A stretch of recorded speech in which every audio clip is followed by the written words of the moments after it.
The contents of this story depict blood and visible bones. Viewer discretion is advised. There is a legend passed down throughout the Hisui region. A legend used as a warning from a mother or father to their young. This is the tale of the Spirit of Alabaster. Once upon a time, there was a young boy by the name of Yu. Yu was a simple boy, living with his father and brother Junuchi, along with the rest of the Pearl clan in the Alabaster Icelands. It was a quiet life, living in the cold Icelands, but he was used to it. His father was a resource gatherer, and would go out in groups to get firewood, or plants to make food or medicine. It all depended on the orders of Irida, the leader of their clan. Yu and Junichi would play with the other children, and occasionally they would go to see Geirrik, the warden of the Iceland's noble Avalug. Growing up, his father always had a specific rule: never go out into the forest. He never really understood why. His father warned him of a spirit that lived in the woods, one that would harm anyone who came into its territory. But his father had to collect wood. Surely he would go into the forest. So why should he be afraid of the spirit if his father wasn't? Junichi hung on to every word and believed his father. However, Yu wasn't so sure. One day, his father went out on another expedition for firewood. As always, he warned his children not to go into the forest. Junichi promised his father they wouldn't, and while begrudgingly, Yu agreed with this.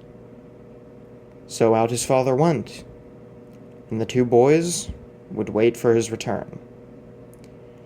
They waited and waited. Hours passed, and their father didn't return. Was the expedition just taking longer than normal? Did they run into some aggressive Pokemon? They were always told Pokemon were dangerous creatures, even if the wardens could command them, but the expedition members were always able to get out of those situations. No, this had to be something else. They continued to wait, but even after dark, their father did not return. Junichi was getting worried, but Yu figured there was a simple solution. They could go out into the forest and find their father. Junichi was immediately against this, bringing up their father's warnings. The two brothers argued until they parted ways, Junichi refusing to leave their home in the Pearl settlement, even if he was worried for their father.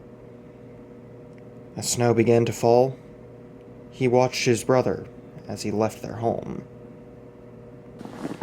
The wind blew harshly, but the bundled-up youth braved the snowstorm. He trudged through the icelands, being cautious as to not gain the attention of the local wildlife.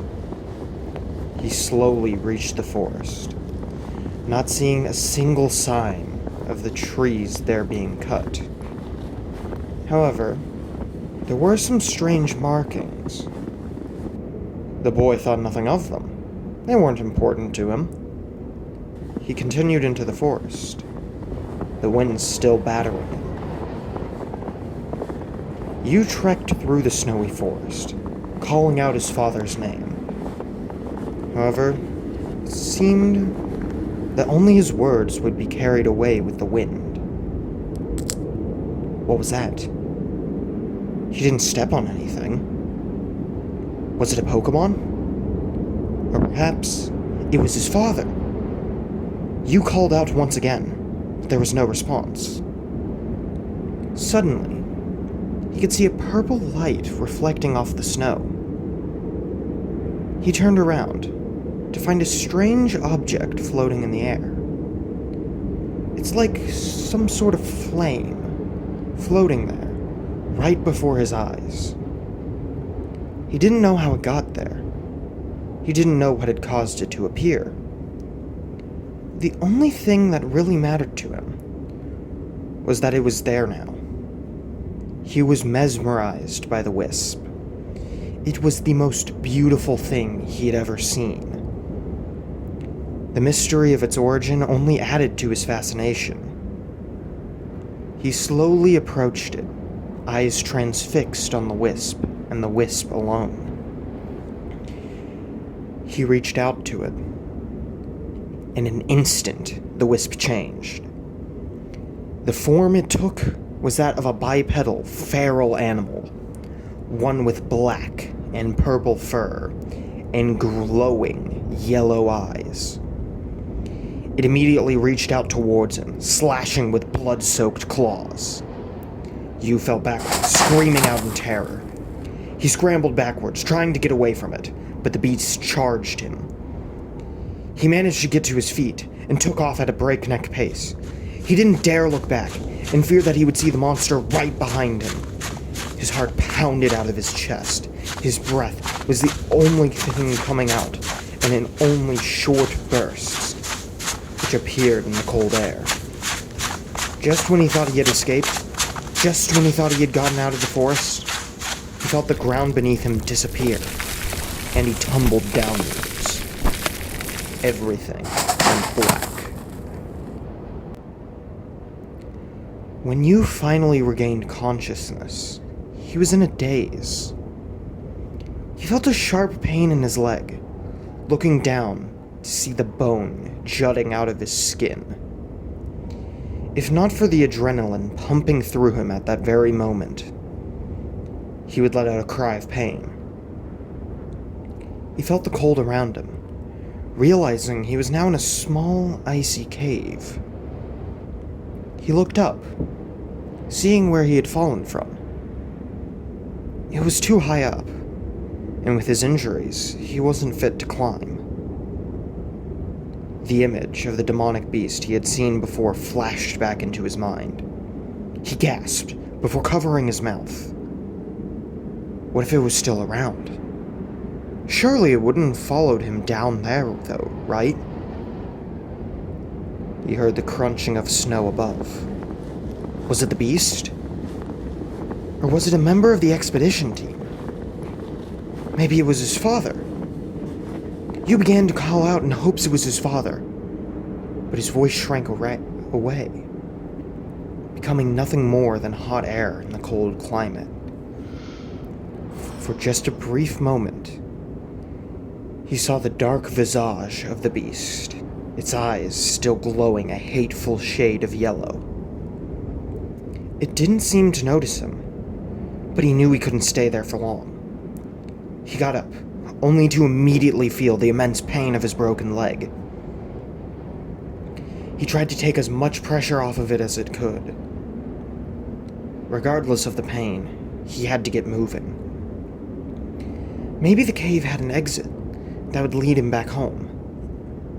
He looked down the icy cave's only passage. There was only one way to find out. Slowly, Yu limped through the cave, using the freezing wall to help keep him upright. He fought through the excruciating pain, trying to make his way to what he hoped would be his salvation. The cave was quiet. Not a single Pokemon was in sight. It unnerved him, but he kept going. Blood running down from the point in his leg that the bone had torn through his flesh. He thought he saw light at the end of the tunnel. Maybe this was the way out. He began to limp faster, trying to go as fast as he could to escape this frozen cavern sooner. A small smile of relief formed on his desperate face. When he got to the end, he only found a room. A single oil lamp in the center. It had been knocked over, and it was stained crimson in parts. He limped over to it and picked it up from its place in the center of the cave room. The blood ran across the glassy face that contained the flame inside, giving off a slight red glow. It looked like one of the oil lamps the expedition team would use in case it got dark. What was it doing down there? Out of the corner of his eye, he saw someone appear. They were on the ground, laying in a pool of their own blood. Claw marks were emblazoned in the very center of their chest. He turned, getting a better look, and his eyes widened. It was his father! He moved as quickly as he could over to his side. He knelt down beside his father, who simply stared blankly with bloodshot eyes. What was his father doing here? Had he been attacked by this beast as well? Why hadn't he noticed his own father earlier? He thought the room was empty, other than the lamp. How could he not realize his own father was lying in that same place? He looked around, to see nothing else. He shook his father desperately, trying to get him up. The two could escape together. They could still make it out. It wasn't too late. He then began apologizing, saying he should have listened to his father about not going into the forest. He broke that one rule, but he promised to be good. He promised to never disobey again. His father just needed to get up, and the two could go back home to Junichi together. He then saw more blood in the corner of his eye. He looked around, noticing more and more bodies, more blood, and more bones. They were everywhere. Many of the bodies looked to be those of people from the village, but some were unrecognizable, mangled beyond anything he could have ever possibly imagined. His heart raced as he took in everything around the room. Where did it all come from? He looked around only moments ago, and none of this was there. Run. The cold body of his father managed to get out, but it was too late. He could already feel the glowing yellow eyes upon him. The light of the oil lamp was soon snuffed out.